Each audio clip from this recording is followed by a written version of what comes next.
विद्यार्थी मित्रों अमारी YouTube channel teaching maths LG में आपનું हार्दिक स्वागत है। मित्रों તમે ચેનલમાં નવા હો અને ચેનલને સબસ્ક્રાઇબ કરવાની બાકી હોય તો ચેનલને સબસ્ક્રાઇબ કરવા વિનંતી, જેથી તમને જે નવી નવી અપડેટ આવે છે તે અપડેટ મળતી રહે। અહીં એનસીઈઆરટીના પાઠ્યપુસ્તક અનુસાર વિજ્ઞાન પ્રયોગ પોથી જે ધોરણ 9માં આવે છે તેમાં જે પ્રયોગ 2 છે તે બે પ્રયોગનો આપણે સંપૂર્ણ સરળ સમજૂતી તે સાથે જોઈશું। જો વિદ્યાર્થી મિત્રો તમે પૂરો વિડીયો જોશો તો તમને પૂરેપૂરો ખ્યાલ આવશે। तो ये प्रयोग 2 केवो छे ते आपणे जोईशुं। तो ये प्रयोग 2 छे तेमां अहीं हेतु आपेलो छे के बरफनो गलन बिंदु नक्की करवुं। तेमां साधनो आपेला छे स्टेन्ड, बीकर, काचनी गळणी, थर्मोमीटर। आ रीते साधनो लेवाना होय छे अने पदार्थो तो बरफना टुकड़ा जोईए। हवे विद्यार्थी मित्रों आकृति आपेली छे ते तमे आकृति जोई शको छो अने आ जे आकृति आपेली छे ते तमारे अहीं बाजुमां आकृति दौरवानी होय छे। तो ये स्टेन्ड छे, थर्मोमीटर, काचनी गळणी, बरफना टुकड़ा, बीकर, अहीं पाणी भरेलुं छे बीकरमां बरफनुं। आ रीते विद्यार्थी मित्रों आकृति अने तेनुं नाम निर्देशन करवानुं होय छे। अहीं बाजुमां आकृति दौरवानी होय छे, तमे अहीं आकृति जोई अने दौरी शको छो।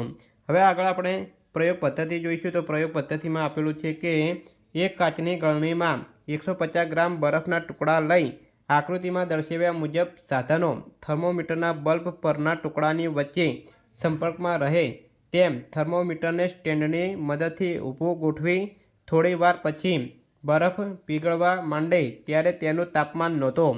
त्यारबाद 5 मिनिट पछी अने 10 मिनिट पछी बरफनुं तापमान नोंधो। आ परथी बरफनो गलन बिंदु नक्की करो। तो विद्यार्थी मित्रों आ रीते प्रयोग पद्धति लखवानी होय छे। हवे आगळ अवलोकन आपेला छे तो अवलोकन जोईशुं। तो ये अवलोकन में आपेलू है कि तेमा एक बरफ पीगळे त्यारनु शरूआतनु तापमान बराबर खाली जग्या सेल्सियस है। तो ये जवाब आवशे 0। 2 5 मिनिट पछीनु बरफनु तापमान बराबर खाली जग्या सेल्सियस तो आवशे 5 सेल्सियस। 3 10 मिनिट पछीनु बरफनु तापमान तो बे खाली जग्या में आपेलू है कि 10 सेल्सियस थशे।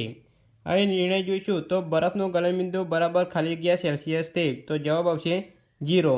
तो विद्यार्थी मित्रों आ रीते अवलोकन से निर्णय जोई लीधो। हवे ज्ञान चकासणी जोईशुं। तो तेमां प्रश्नो आपेला छे ते प्रश्नो जोईशुं। ज्ञान चकासणी तेमां एक नीचेना दरेक प्रश्ननी नीचे आपेला विकल्पोमांथी साचो विकल्प पसंद करी अने उत्तर लखवानो छे। तेमां एक पाणीनुं उत्कलन बिंदु केटलुं छे तेमां अहीं 4 ऑप्शन आपेला छे। तो साचो जवाब छे डी 100 सेल्सियस। तो तमारे अहीं जे खाली जग्या आपेली छे तेमां तमारे जवाब लखवानो रहेशे। 2 बरफनी गलनगुप्त उष्मा केटली छे। तो जवाब आवशे ए 3.34 × 10⁵ जूल किलोमीटर ની -1 3 वायुना प्रवाहीकरण माटे योग्य परिस्थिति जणाવો। जवाब आवशे सी नीचुं तापमान अने ऊंचुं दबाण। 4 गलननी प्रक्रिया दरमियान गलन बिंदु सुधी पहोंच्या बाद ज्यां सुधी संपूर्ण बरफ पीगળી ना जाय त्यां सुधी तापमानमां शो फेरफार थाय छे। तो जवाब आवशे बी तापमान अचल ज रहे छे। तो विद्यार्थी मित्रों आ रीते આપણે જવાબ લખવાના છે। હવે આગળ જોઈશું તો આગળ આપેલું છે તેમાં 5 દ્રવ્યની ઘન અવસ્થામાંથી પ્રવાહી અવસ્થામાં રૂપાંતરની પ્રક્રિયાને શું કહે છે?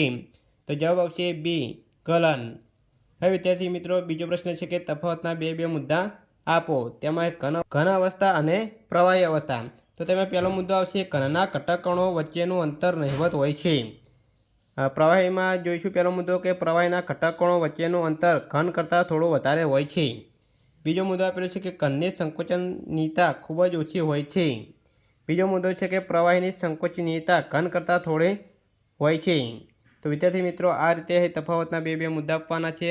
आगळ अहीं जोईशुं तीजो प्रश्न छे कि व्याख्या आपो। तेमां गलन बिंदु तो जे तापमाने घन पदार्थ पीगळीने प्रवाही स्वरूपमां रूपांतरित थाय छे ते तापमानने घन पदार्थनुं गलन बिंदु कहे छे।